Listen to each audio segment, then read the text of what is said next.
Hello, everyone. My name is Selepe, Mrs. South Africa Finalist 2024. I am a Deputy Director for Financial Accounting and Advisory Services and an alumni for the International Women's Forum South Africa.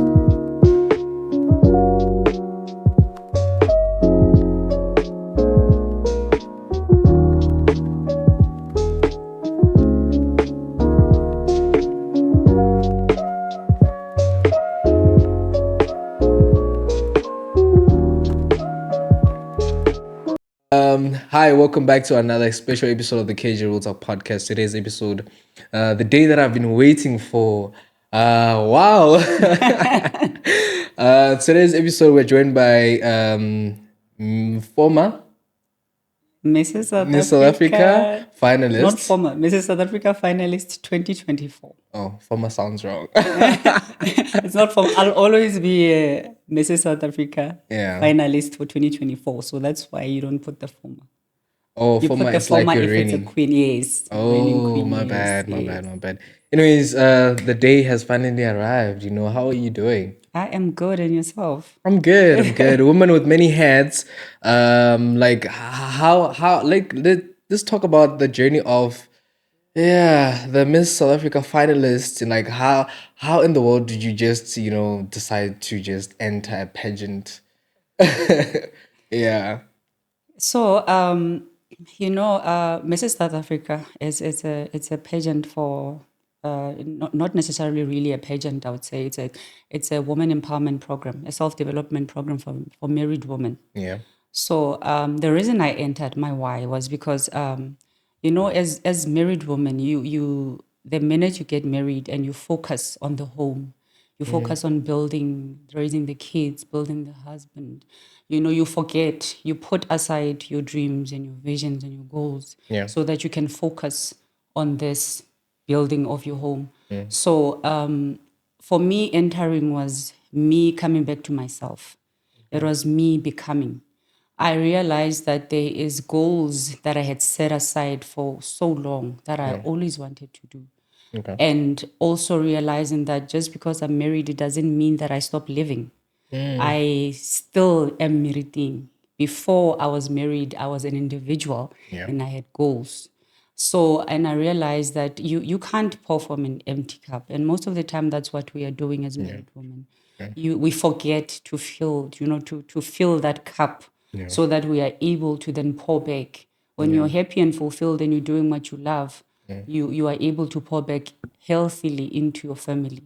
So it was that, and it was also just trying to deal with some healing of things that have happened in the past, and healing of self also, so that because you can't become the best version of yourself until you deal with the healing of the present and the healing of the past, Yeah. and then you can become the best version of your future and present self. Yeah. Yeah. That's amazing, because a majority of the people, not just people that are married, they don't really focus on the past, because there's traumas you didn't heal and stuff like that, right? And thank you for highlighting that. Yeah, I'm like, how did you feel when you made it to the top 30? Because I mean, like, there's a time that I went through the semifinalists. Yes. There's a lot of people that didn't even make it. Yeah, like how did you feel when you made it to the top 30?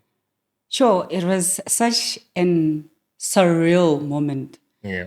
I was so proud, of it was I think it was an awakening of, wow, I can do this. This is what I'm capable of. Yeah. Of remembering that this is what you're capable of. This is what you've been holding back. So I was very proud of myself, and making it that far with that. I mean, that was a powerful group of women. Yeah.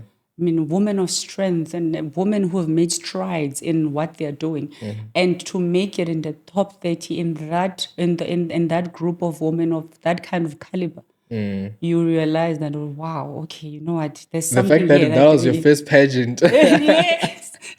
Yeah. Yes, it Yeah. was my first pageant. It was something that I was doing to just put myself out there. I'm not a very social person. I'm very shy, actually. That's impossible. I am. Yeah. I will, or maybe I used to be. Oh, yeah. Because during the journey, you develop certain, a certain confidence. Yeah, You know. yeah, true. So yeah, I'm an introvert. I keep to myself, but that journey, it brought out the woman that had long been hidden in me, Yeah. who wanted to just be seen and just go out there and fetch her life, basically. Yeah. Like how did you, from someone who's always like that, keep themselves like introvert, right? Like how do you deal with the challenges? Because I also feel like sometimes I'll have those personalities. Sometimes I don't really like want to talk. Like I don't want to talk, but I realize that I'm in a space where I have to talk. I have to network. I have to talk to people. Like what are some challenges that you faced? Because now you're getting out of your comfort zone now. Yeah. Yeah, like tell me about that.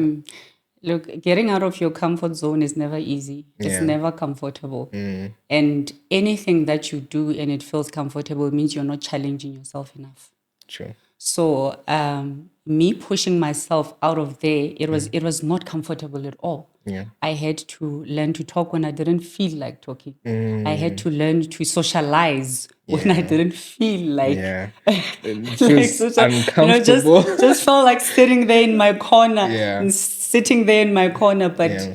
I realized that if I am going to do what I came here to do, I have to put myself out there. Nobody's going to do that for me. I am going to have to make a conscious choice every day to take that step and step out of this usualness or comfort zone that I've built for myself. Yeah. And And then then you have to realize that this is not a babysitting zone. Yes, yes. Yeah. That's nice, man. Like I think this is like a dream come true for me. And I thank you for coming on the platform, and Thank talk you for about your having me. journey. It feels amazing. Like how w-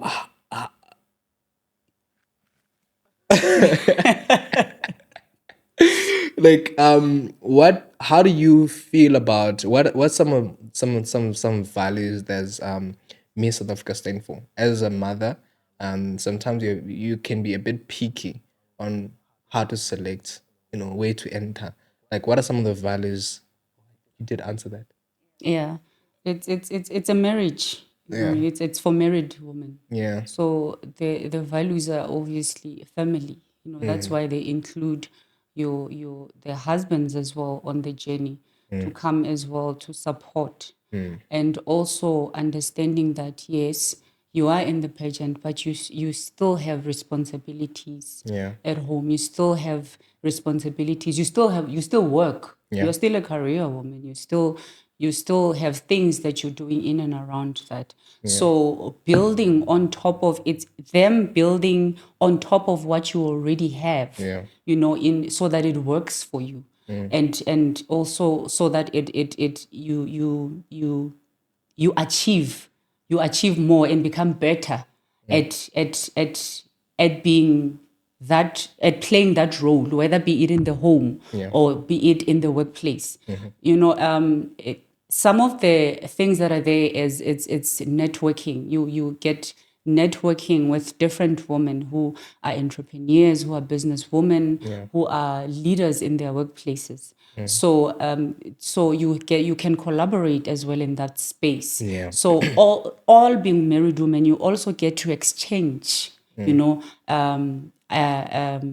talks. You talk and you get to be intimate with other women, and you realize that some of the things that you think and believe that you're going through alone, you're not necessarily unique to those challenges. They happen to everybody. So when you get to that space of women who are talking the same language of collaboration, of self-development, of empowerment, you are able to pick that up so that you yourself can build yourself, not only in your family but in your career as well, and also in how you give back in the community. Also, it's also about community. I mean, you attending workshops. They teach you about brand management, how to I was build your about to ask brand. you that. Because as I realized that the pageant is doing so much about putting yourself out there.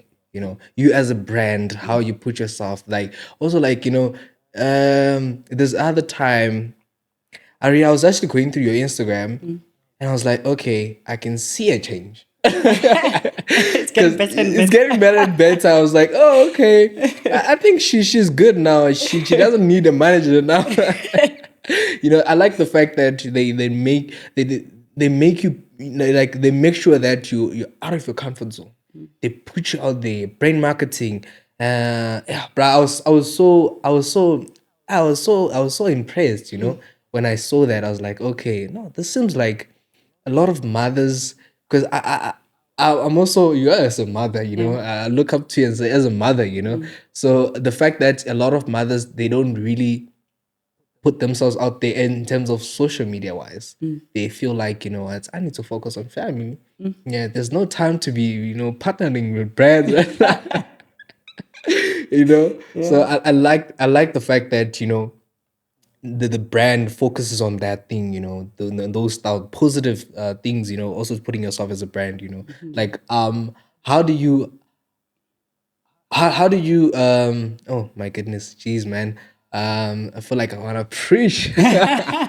Open the Bible, Yeah, chapter like and how verse. how how did it make you feel, talk about the sisterhood, in terms of networking with other ladies, like how do you connect with other sisters, on a much deeper level. I always say one of my biggest takeaways from this journey Yeah. is the sisterhood. It's something that we've managed to be able to keep going. So you still connect, you still meet up, Yeah. so that you network and you collaborate, and also socially as Yeah. well. The interactions are not only focused on pageant, and not only focused on looking good, or being sexy, but it's also about what can we do for each other Yeah. to build each other up. What can we do each other to, how can we lift each other up, because it's a lift as you rise movement. So as you are rising up Yeah. in the sisterhood, you also have to reach down a hand to pull up another sister, Yeah. so that they get to the same place that you are, or even higher, or Yeah. even further. So we are a sisterhood that is past that competition, or seeing each other as competitors. We are a sisterhood where we are about collaboration. Yeah. When you see another sister, you see somebody that you can build with. You mentioning each other in rooms, rooms of opportunity. That is important as women. Because it's always been a thing that women, and even in society, women, you are pitted against Yeah. each other to Yeah. be True. to be competitors. If I can be better than her, pull her Down syndrome, PhD. Yeah. But this generation of women, we are a different generation of women who collaborate, who lift as you rise, and who literally, what I was emphasizing on is a different generation of women of Yeah. now, where we don't compete, we Yeah. collaborate, and we lift each other as we rise, and you mention each other in rooms of opportunities, Yeah. True. not necessarily seeing another woman as a competition, but as someone that you can grow with, Yeah. and somebody that you can hold each other's hands and support each other. Because as I said, most of the journeys that we walk through, we go through the same things, and the more you talk amongst yourself, the more you realize there's more similarities than there are differences. That's amazing, man. Like, what skills have you developed through Miss South Africa, and that you believe that benefit the woman that you are right now? Sure. It's a lot. As I had mentioned, they give you the skill and the tools Yeah. to build a brand. building your brand ultimately also it helps also outside of the Mrs. South Africa platform. Yeah. It's a brand that I'm still continuing to use even after, Yeah. even in other avenues. Even I've learned negotiation skills because you have to go out there and look for sponsors, and Yeah. so it's negotiation skills that I can use even at work. Yeah. Interview skills, because you Yeah. are put through interviews. You go to radios, you go to newspapers, so you get used to be interviewed. Yeah. So those kinds of skills, the skills that you can use anyway, at your workplace. You that brand management, it comes in handy, Yeah. because developing yourself outside of the Mrs. South Africa platform, and also taking those tools that they have given you and bringing them to the boardroom, it does amazing work. Yeah. Because that confidence that you learn there, you bring it to the boardroom, Yeah. and I mean, amazing things happen. Yeah. That's amazing. Like, what advice do you have for the class of 2025?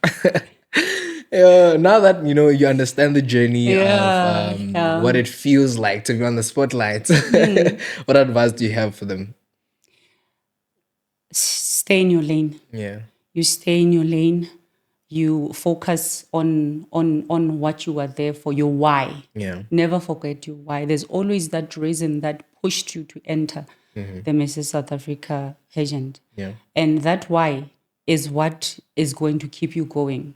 When doubts creeps up, when it gets hard, when it gets challenging, Yeah. that why of why I began this journey becomes very important. There's going to be a lot of things that happens around you, but focusing on your why and staying in your lane. Don't look at other. There's going to be a women who you're going to think are doing better. It's fine. Stay in your lane. True. Stay in your lane and know yourself. It's amazing, man. Like, how do you balance, the you as a mother and the business? Wait a minute, didn't tell me about the business. How do you balance your lifestyle as a mother and the pageant stuff? Yeah, it has come with a lot of learning, Okay. and a lot of learning how to juggle and balance and prioritize. Yeah. As I had said, when you start a journey of self-development, you start understanding that you have to, at some point, you have to start being selfish. Okay. Yeah, at some point you have to start being selfish. You start Okay. putting yourself first. Okay. And by saying that, I mean that it ultimately it works for the good, because remember, you can't pour from an empty cup. Yeah. True. I have to take care of me first so that I can be a good mother to my kids and a good wife to my husband. So if my cup is empty, nothing's good is going to come out of there. So I have learned to balance and also ask for help.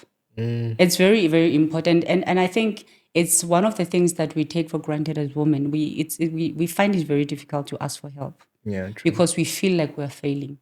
But asking for help is not failing. Asking for help is just saying, can you help me here? Yeah. And you'll be surprised at how many people are always willing to extend a hand of help when you ask for help.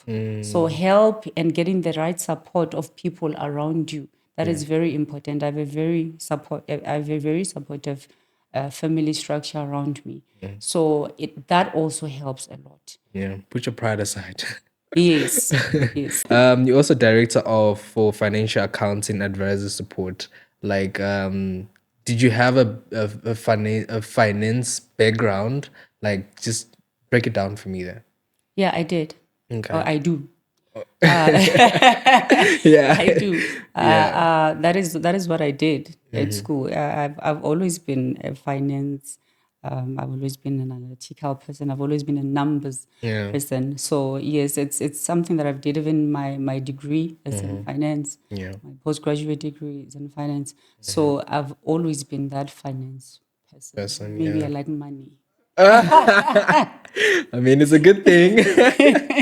Like, how has your academic background in financial management and science and accounting shaped your approach in leadership and decision making?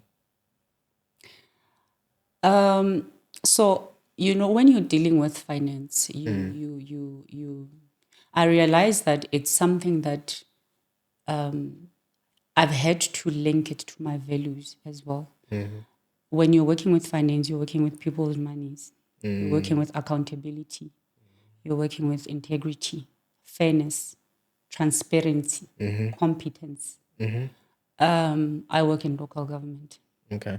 So Hey, you have to put it out there. yes, Yeah. yes, I work in local government. So and part of the core of what I do is preparation of financial statements Okay.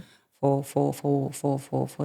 the place where I work for, which is preparing financial statements so that the users can be able to use that financial information to see what is happening and where the money is going and how is it accounted for. Yeah. So you see, the values that I've just counted, they come a lot there. Being able to be accountable, being able to be a person of integrity, True. being able to be fair and competent as well. Yeah. So, and which is I think part of what as I mentioned, the IWFSA is what they are bringing in as leaders, women who are going to be competent leaders, who are going to lead with integrity, fairness, Yeah.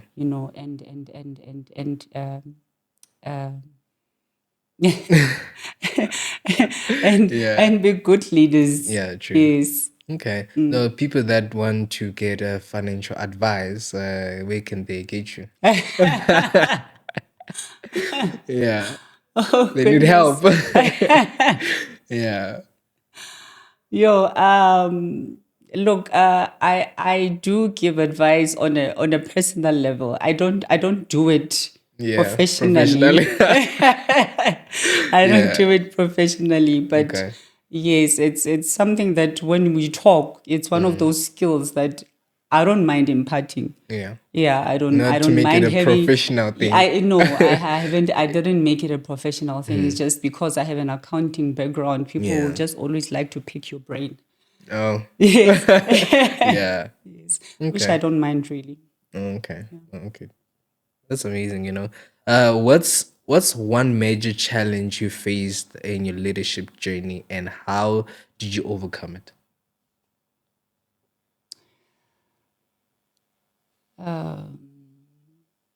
Leading people. Mm-hmm. Um, you you you you learn that leading people starts with self. Okay. It's something that I've heard to master. Self mastery, self leadership. Yeah. For you to be able to a good leader to others, you have to be able to master leading yourself Yeah. first. You can't be expecting certain things from other people when you have not mastered them yourself. So it's something that when I got to doing it, I had to now take a few steps back and say, okay, I have to start now working on self management, self leadership.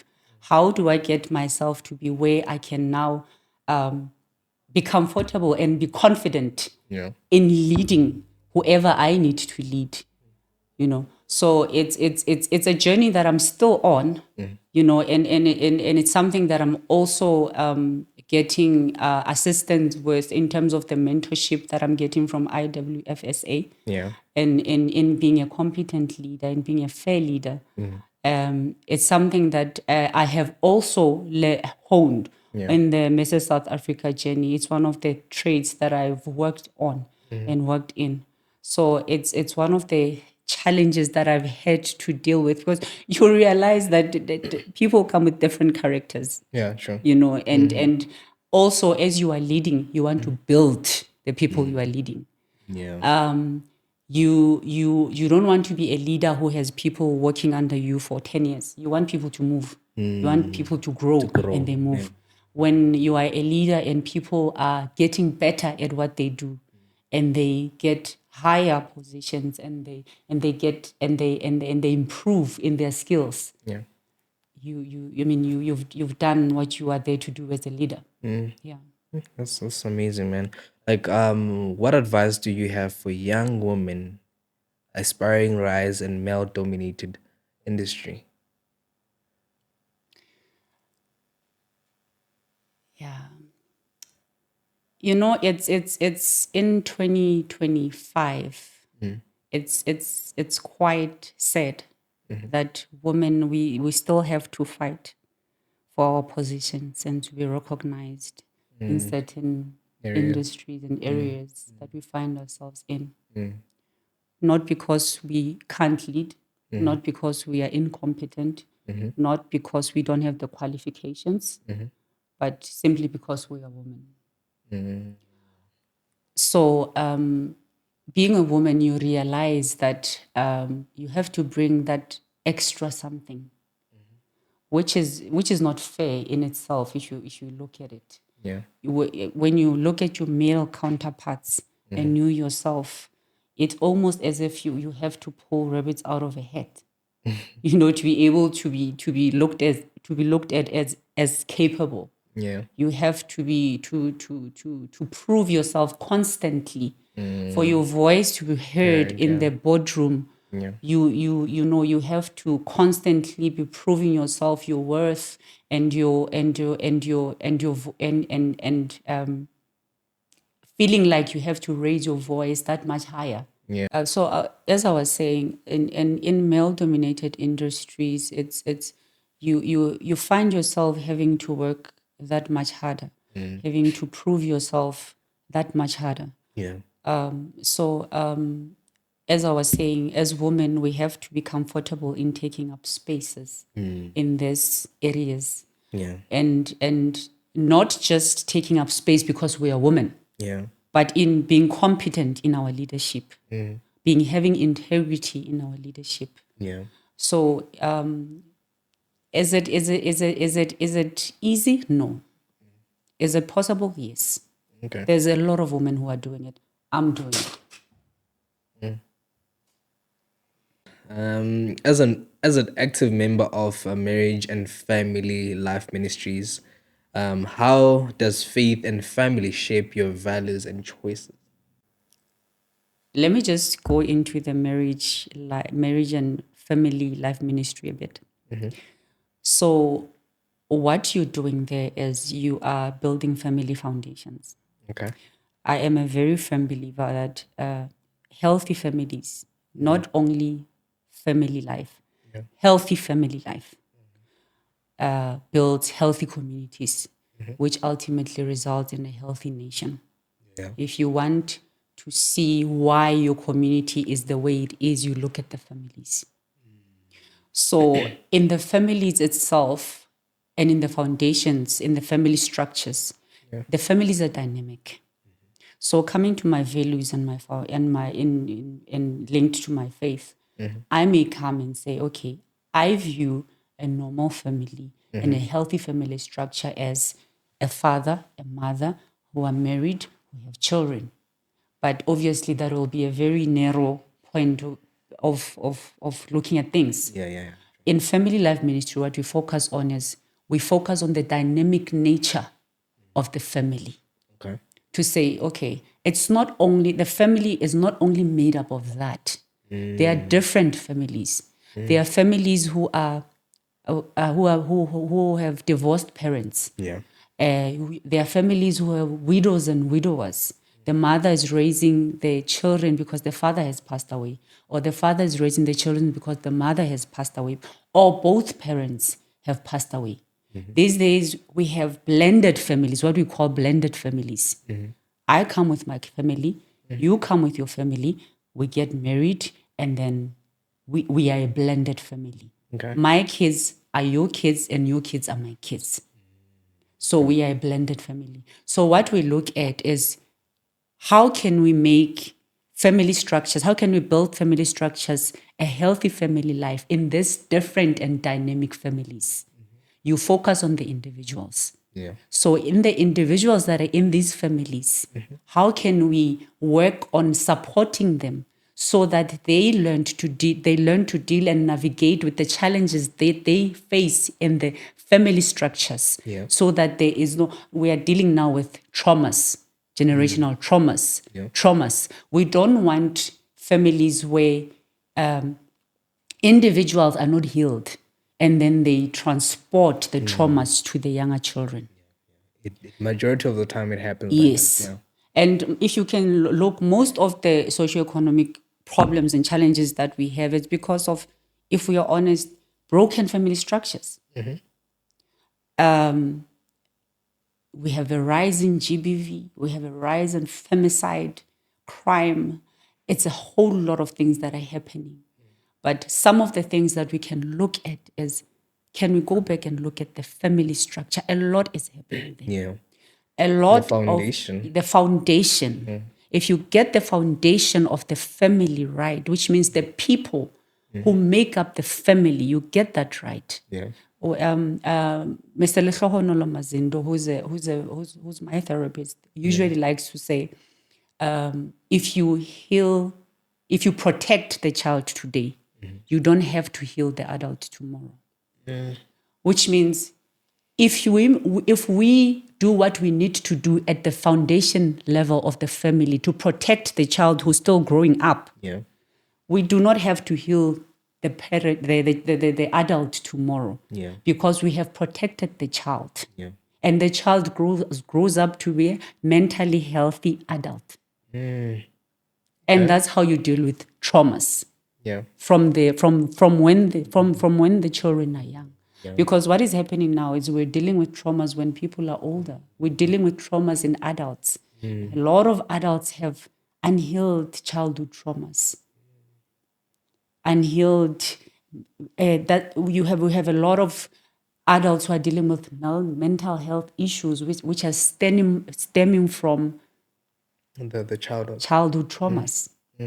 So family life ministry, we focus on that. What kind of support do we give to the family structure and the individuals that make up that family? And the marriage part of it. Yes, we want to get to a point where we're advocating to say, look, let's get to the foundation of, we want families that are stemmed or that have the foundation of marriage and healthy marriages. Let's not only talk about marriages, we talk about healthy marriages, because that is also important. Remember, if you don't have a healthy marriage, you won't have a healthy family. You won't have healthy children. You are transporting generational traumas again. So let's support, while we are advocating for marriages to build families, let's also build foundations of healthy marriages. Support the husband, support the wife, support the children. Let's get these family structures having healthy foundations so that we have healthy families. And then as soon as we get that right, we will have healthy communities and a very healthy nation. Yeah, I never thought of it, eh? Preach. Thank you for highlighting that, because I realized, I think one of the guests, my previous guest, was talking about, majority of the time we're having issues in the community because people are not healed. So appreciate you for highlighting that. Interesting part, like how can people that are interested in the movement be part of it? So what I'm doing, I'm doing a church.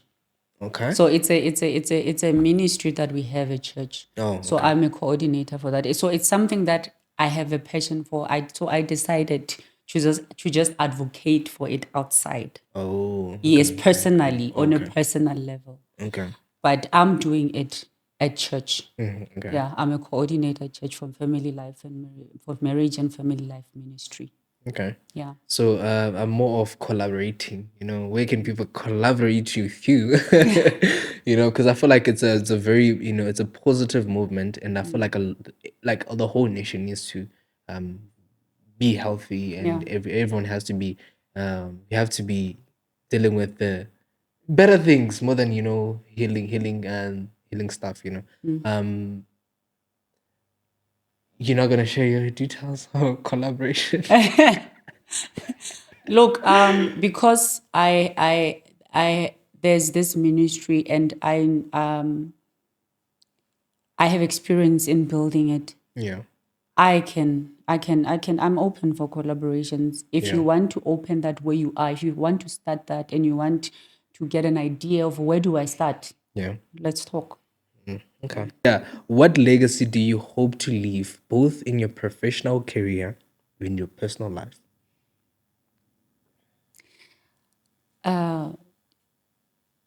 So in my personal life, I'm going to link it back to family life. No? Okay. I'm raising twin boys, 12 years now. Okay. For me, I'm very intentional in the way I'm raising them and protecting them. The legacy I want to leave is to raise boys that are not going to transfer traumas onto their wives and children. I want to leave a legacy of boys who have seen their mother thrive, who have seen their mother winning, so that it doesn't come as a shock to them when they see a woman who's powerful, because they would have grown with a woman who lives in her power. Yeah. And I wish to see more movements actually of boys who are being mentored, Okay. who are being showed that to be a boy, you don't need to feel to put your power over a woman, or for you to feel like a powerful man. Yeah. You have to enforce your power on a woman. Yeah. I wish there were more. I've seen there are, and I'm happy because I'm seeing they are coming. I've seen one that I've seen, I think is Titimba, that he's doing such a movement, and I saw there's also one that is called Daddy's something. I forgot the name. And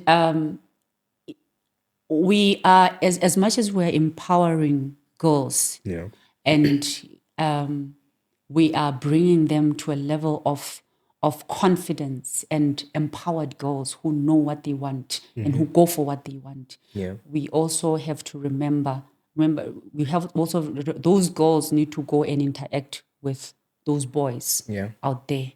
And if we are not careful, we are going to bring up a generation of boys who are going to now want to show their masculinity by putting down those boys, those girls, those women, by now, because they can't compete them on a developmental level. Now they find other ways: abuse, GBV, femicide. That is now where this is coming, because I can't control you on a mental capacity, on a mental level. I am going to do everything that I can to put you down emotionally, mentally, physically, in any way that I can. So that is the kind of legacy that I want to leave in my personal space, to say I'm raising boys. And I think to all women out there in your space where you have boys, let these boys see that women can be powerful.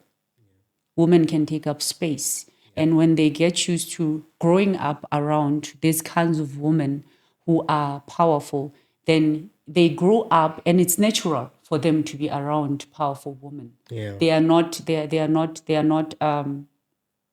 intimidated by that kind of power coming from a woman, because they've seen it. They've grown up with it. It's not a new thing to them.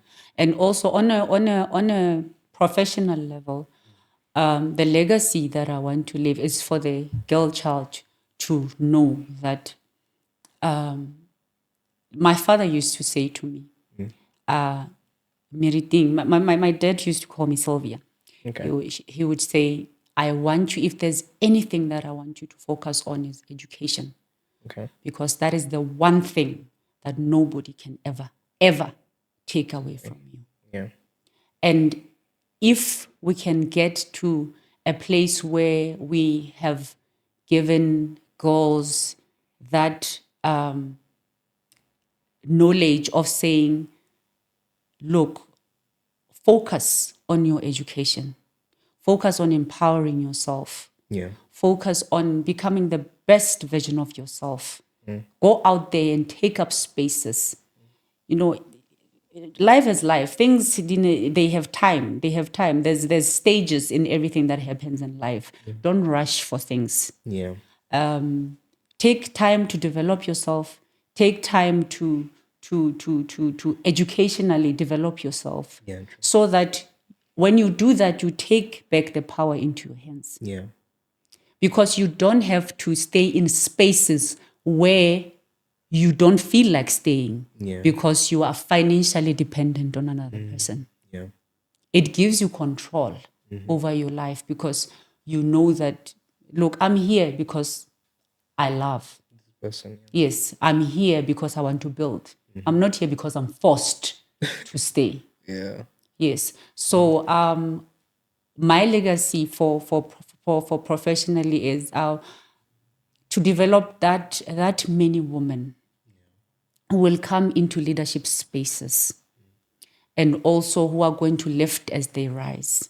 Let's lift each other as women who are going, and then lift the girl child as well, so that she may know that education is important. I cannot emphasize it enough. Yeah. We are in a generation, maybe I'm digressing.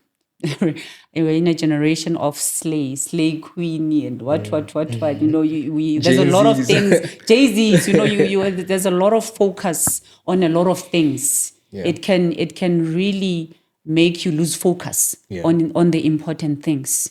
You know, it's really not about living for the now. Yeah. It's about looking at the future and building the now, so that it balances your future, so that you don't find yourself being a victim in the future. Yeah.